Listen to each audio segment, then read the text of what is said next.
বাংলাদেশ ব্যবসা বাণিজ্য সমিতি কুমিল্লা জেলা শাখার উদ্যোগে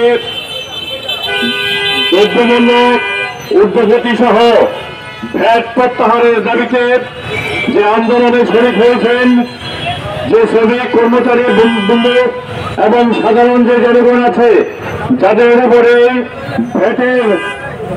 ভ্যাট বৃদ্ধি করা হয়েছে, তার প্রতিবাদে আজকে আমরা এখানে সমবেত হয়েছি। সাধারণ মানুষ আজকে এই ভ্যাটের প্রতিবাদ করতে গিয়ে অনেকেই মর্মাহত, অনেকেই দুর্বিষহ জীবনযাপন করছে। যা থেকে আমরা রক্ষা পাওয়ার জন্য বাংলাদেশ ব্যবসা বাণিজ্য সমিতির কুমিল্লা জেলা শাখার সকল শ্রমিক এবং ব্যবসায়ীবৃন্দ আজকে আমরা একত্রিত হয়েছি, যেন এই ভ্যাট যারা সাধারণ জনগণ আছে, শ্রমিক মজুর সাধারণ মানুষ যেন 5% থেকে 15% ভ্যাট দিতে না হয়।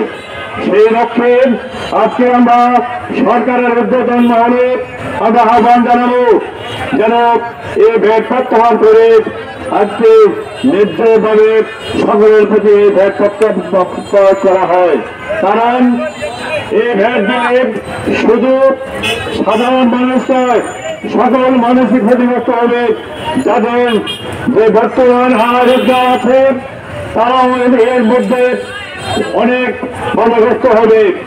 আমরা আকুল আবেদন করব, সরকার যেন আমাদের এই কাজটা বুঝে এবং অতি সত্বর এই ভ্যাট প্রত্যাহার করে পূর্বের যে 5% হারে ভ্যাট দেওয়া হয়েছিল তা নিম্নগতি 3% করা হয়, এই আহ্বান রাখবে।